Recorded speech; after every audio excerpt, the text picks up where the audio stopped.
अस्सलाम वालेकुम everyone, welcome back to my channel. क्या हाल चाल है? उम्मीद करती हूँ सब ठीक ठाक होंगे, मज़े में होंगे। मैं भी बिल्कुल ठीक ठाक हूँ, बिल्कुल मज़े में हूँ। मैं जो है अपनी लंच प्लेट रेडी कर रही हूँ। लंच ऑलरेडी जो है सबने कर लिया था, मैं लेट उठी थी। फिर ऑफ कोर्स जब लेट उठती हूँ तो फिर मुझे अपना जो है लंच प्लेट ख़ुद बनानी पड़ती है कभी कभी, और जब मुझे नखरे आ रहे हैं तो मैं अम्मा से कह देती हूँ।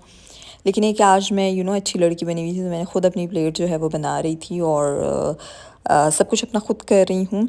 और साथ साथ जो है वो मैं टिप्स शेयर करूँगी वेट गेन की, क्योंकि मुझे भी एक वेट गेन जो है ना वो करना एक टाइम पे बहुत टफ़ लगता था। लेकिन क्योंकि मैंने अपने आप को स्टडी कर लिया और इस पे मैंने बहुत ज़्यादा चीज़ें देखी हैं, बहुत ज़्यादा लाइक इस पे सर्च किया है, तो मुझे जो चीज़ समझ आई है और जो टिप्स मुझे पता है वो मैं उन लोगों के साथ शेयर करूँगी जिन जिन लोगों को इस चीज़ का इशू है, जहाँ वो इतनी स्ट्रगल कर रहे हैं कि उनका वेट गेन ही नहीं हो रहा, ठीक है, या वो इतना खा पी रहे हैं तो वो नहीं हो रहा उनसे, लाइक वो वेट गेन हो ही नहीं रहा किसी भी सूरत में। तो कुछ चीज़ें होती हैं जिनको हम लोगों ने देखना होता है, ठीक है। अपनी सेल्फ़ को सबसे पहले तो एनालाइज़ करना होता है कि हमारे लिए क्या चीज़ अच्छी है, क्या चीज़ बुरी है। तो वो तभी होगा जब आप अपने ऊपर गौर व फ़िक्र करेंगे, ठीक है, कि आपकी बॉडी को क्या चीज़ अच्छी लग रही है, क्या चीज़ बुरी लग रही है। और जिन्होंने वेट गेन करना है वो भी, और जिन्होंने लूज़ करना है वो भी, ये चीज़ तो सबसे फ़र्स्ट पे है कि हमने अपनी बॉडी टाइप और अपने आप को देखना है कि हमने क्या चीज़ इसमें ऐड करनी है, क्या चीज़ अपनी डाइट में एक्सक्लूड करनी है, ठीक है। तो कुछ टिप्स हैं जो मैंने भी अपनी जब वेट गेन जर्नी, अच्छा मैं बहुत स्किनी नहीं हूँ, ठीक है। वो वेट गेन का मतलब मेरा इसलिए होता है कि मेरी डाइट ही कम है, तो मुझे खाना मेरे इट्स फ़नी है सुनने में, लेकिन मुझे खाना खाना एक प्रॉब्लम लगती है, लाइक मैं खाना खा नहीं सकती। तो मुझे ये प्रॉब्लम है कि मैं ज़्यादा खाना नहीं खा सकती, या मेरे लिए एक ये बहुत बड़ा टास्क है कि खाना खाना है। तो मेरी प्रॉब्लम ये थी कि जो मुझे खाना खाना एक टास्क लगता था वो इसलिए था क्योंकि मैं जो है ना अपने मील्स के दरमियान बहुत ज़्यादा गैप दे देती थी। भूख भी लगी होती थी तो बहुत ज़्यादा गैप होता था, तो वो फिर क्या होता था, इतना गैप आ जाता था, खाना खाना भूल जाती थी, या ऐसे कोई काम कर रही होती तो खाना खाना भूल गई हूँ। इतना लंबा गैप आ जाता था कि मेरी भूख ख़त्म हो जाती थी, और फिर मेरे आगे अगर बहुत अच्छी से अच्छी भी चीज़ पड़ी हुई है, खाना बाहर का खाना है या बहुत अच्छा खाना है, तो वो भी मेरे से खाया नहीं जाएगा, 2-3 बाइट के अंदर ख़त्म, मतलब भूख ख़त्म हो जाती थी। तो इसका वो क्या तरीका था, मैंने किस तरह इस चीज़ को ओवरकम किया कि मैंने जो है अपने जो मील के मेरे पोर्शंस थे उनको जो है मैंने गैप कम दिया। लाइक मेरा अगर पहले तो मैं 2 टाइम खाना खाती थी, तो मैंने क्या किया, 3 टाइम मैंने प्रॉपर मील का वो रखा कि हर 4 आवर्स के बाद मैंने प्रॉपर मील कुछ ना कुछ खाना है, लाइक ब्रेकफास्ट है, लंच है और डिनर है। और बीच में मैंने 2 टाइम ऐसे रखे थे कि मैंने इसमें स्नैकिंग करनी है, ठीक है। तो यानी दिन में जो है मैं 5 टाइम खा रही थी, 3 टाइम मेरा प्रॉपर अच्छा वाला मील था, ठीक है, और 2 मेरे स्नैकिंग। दिल कर रहा नहीं कर रहा वो मैंने स्टार्ट इस तरह से लिया, जब मैंने 3 दिन अपनी इस चीज़ पे मैं बिल्कुल स्टिक रही, और मैंने अपने आप से जब मैंने कहा कि मैंने करना है तो फिर मैंने करना है। और जब मैं इस ट्रैक पे आ गई ना कि मैंने मील जो है फ्रिक्वेंट खाना शुरू कर दिया 3 आवर्स के बाद, तो फिर ये होता है कि आपकी जो है ना बॉडी आपको जल्दी भूख लगती है और आपका खाने को दिल भी करता है, क्योंकि आपकी भूख ख़त्म नहीं होती, बिकॉज़ यू फील हंग्री। तो फिर आपको है ना भूख जल्दी लग रही होती है, आप खा भी लेते हो, और इस तरह से आपका जो ये एक साइकिल है ये ब्रेक नहीं होता और आपकी भूख जो है मरती नहीं है। तो फर्स्ट पॉइंट ये है कि अपने आप को आपने इस ट्रैक पे लेके आना। फर्स्ट स्टेप ये है कि मील को जो है 3 टाइम रखना है, ठीक है, स्मॉल पोर्शंस में, ठीक है। और फिर उसके बाद जो है आपने 2 स्नैक के वो पोर्शंस रखने हैं। ओके, तो सेकंड टिप हमारी ये है कि हम लोगों ने जो है ना कोई भी मील खाने से पहले या कोई भी मील स्टार्ट करने से पहले आधा घंटा कोई भी हमने लिक्विड नहीं लेना, कोई भी लिक्विड ही चीज़ कंज्यूम नहीं करनी, चाहे वो चाय की शक्ल में है, चाहे वो शेक्स की शक्ल में है, चाहे वो पानी है। क्योंकि जब हम खाना खाने से आधा घंटा पहले ही पानी या लिक्विड हेल्दी लेंगे तो हमारे भूख कम होगी और खाने को भी दिल नहीं करेगा।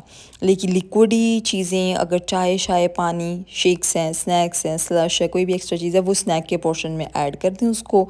ओके, सो थर्ड टिप हमारी ये है कि हमने जो है ना हाई प्रोटीन चीज़ें अपनी डाइट में लेकर आनी है, ठीक है।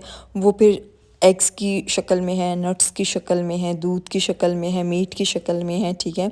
हाई प्रोटीन चीज़ें हमने अपनी डाइट में लेकर आनी है, और ये हमारी थर्ड टिप है जो हमें बहुत ही ज़्यादा हेल्प करेगी।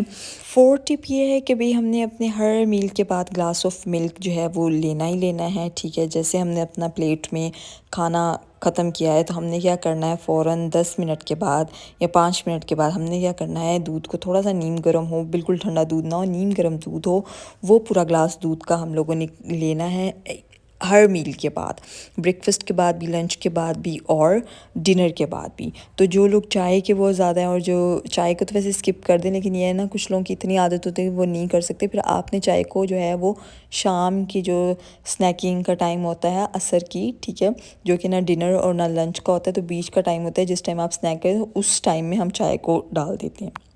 टिप नंबर 5 जी, हम लोगों ने क्या करना है कि शेक्स जो होते हैं, शेक्स को अपनी डाइट के अंदर रखना ही रखना है, ठीक है।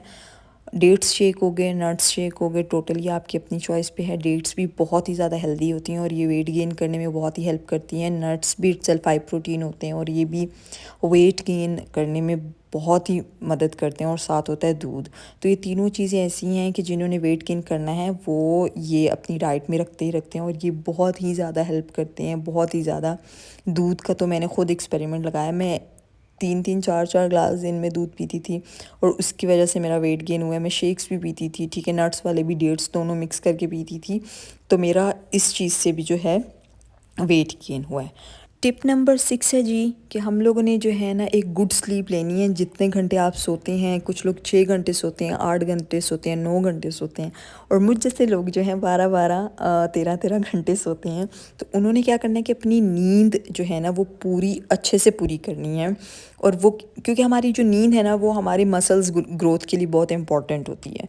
तो अगर हम वैसे भी नींद का पैटर्न हमारा डिस्टर्ब होता है, हमारा जो है डाइट प्लान, हमारा मेटाबॉलिज्म, हमारी दिन की बहुत सी चीज़ें ख़राब हो जाती हैं। तो आप जब वेट गेन कर रहे हैं, आपने ये चीज़ सबसे पहले फ़िक्स करनी है कि आपके सोने और उठने का टाइम ठीक होगा, क्योंकि जब सोने का टाइम ठीक होगा तभी आपने फिर उठने का टाइम भी ठीक होगा। जो उठने के टाइम पे आप ब्रेकफास्ट करेंगे तो आपकी जो है मील के पोर्शंस जो हैं वो भी डिस्टर्ब नहीं होंगे। अब जो लोग वेट गेन करें वो खाते पीते हैं, लेकिन उनका एक सोने और उठने का एक पैटर्न नहीं होता, जिसकी वजह से भी उनका वेट गेन जो है वो नहीं हो रहा होता।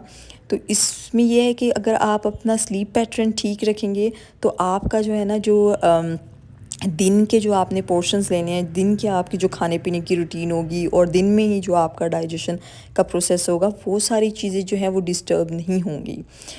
और अपनी डाइट में सैलड, वेजिटेबल्स और हेल्दी चीज़ों का जो है ना आपने शुमार करना है और बाहर की चीज़ों को अवॉइड करना है, ठीक है, जो बिल्कुल हेल्दी नहीं है, साफ़ सुथरी नहीं है। तो कोशिश ये करें कि आप जो हैं घर की चीज़ें, हेल्दी चीज़ें जो हैं वो खाएं, और उससे आप ख़ुद देखेंगे। अगर मैं कहती हूँ कोई इंसान वेट गेन वाकई करना चाह रहा है, कोई वाकई सक्सेस, कोई अपने साथ किसी भी चीज़ की, वो वेट गेन की है, वेट लॉस की है, करियर सक्सेस की है, किसी भी चीज़ की है, तो उसके अंदर एक एक जो शर्त होती है, कंडीशन होती है, वो इंसान ने सबसे पहले ख़ुद के साथ करनी होती है, और फिर ये सारे प्लान जो हैं एग्जीक्यूट भी होते हैं और इनके रिज़ल्ट्स भी आपको मिलते हैं। वो ये है कि कंसिस्टेंसी। जब आप जो है ना, जो मैंने टिप्स बताई हैं, इन टिप्स को लेकर कंसिस्टेंट रहेंगे, ठीक है, 1 महीने के लिए, 2 महीने के लिए, आप एक अच्छा खासा चेंज अपने अंदर लेकर आएंगे। ये मैं आप लोगों को जो है श्योरिटी के साथ बता रही हूँ। लेकिन सबसे पहले स्टेप ही लेना मुश्किल होता है और पहले 3-4 दिन ही टफ़ होते हैं। तो वो चीज़ आपने अपने अंदर करनी होती है, अपने आप को इतना पुश करना होता है कि भाई ये चीज़ जो है मैंने अचीव करके रहनी है। और जब आप अपने आप को इस लेवल पे पुश करते हैं और वो करते हैं किसी भी हाल पे, तो आपको रिज़ल्ट्स भी मिलते हैं। ऐसा नहीं है कि ये टिप्स आप सुनते रहते हैं और ये वर्कआउट नहीं होती। वर्कआउट हर चीज़ होती है, लेकिन आपने जो है ना उस पर कंसिस्टेंट रहना होता है और you have to keep working on it. फिर आपको इस चीज़ के रिज़ल्ट भी मिलते हैं, और ये मैंने वाकई देखा है कि आपको हर चीज़ का रिज़ल्ट मिलता है अगर आप उसके साथ एक टाइम तक रहें। और नेचुरली जब आप फूड, नेचुरल एक इनटेक होगा फूड का, तो वो थोड़ा स्लो होता है, लेकिन रिज़ल्ट्स आपको उसके मिलते हैं। तो आई होप जिन लोगों को वेट गेन का इशू है वो मेरी वीडियो देखें और उनकी शायद ये प्रॉब्लम रिज़ॉल्व हो जाए, क्योंकि मैंने वही टिप्स शेयर किए हैं जो मैंने अपनी वेट गेन जर्नी में अपने साथ की थी और जिन पे मैं कंसिस्टेंट रही थी और जो वाकई वर्कआउट हुई थी, वही टिप्स मैंने आप लोगों के साथ शेयर किए हैं। उम्मीद कर रही हूँ कि ये वीडियो आप लोगों के लिए हेल्पफुल होगी, और आप लोग बताएं कि आप लोगों को मेरे व्लॉग्स और मेरी वीडियोस किस तरह से लग रही है। अगर अच्छी लग रही है तो प्लीज़ लाइक करें, शेयर करें, कमेंट करें, और जो है मुझे साथ साथ सपोर्ट भी करें, क्योंकि आप लोगों के सपोर्ट की भी मुझे बहुत ही ज़्यादा ज़रूरत है। तो मिलते हैं अगली वीडियो में जी, अगले व्लॉग में जी। तब तक के लिए दें मुझे इजाज़त एंड खुदा हाफिज़।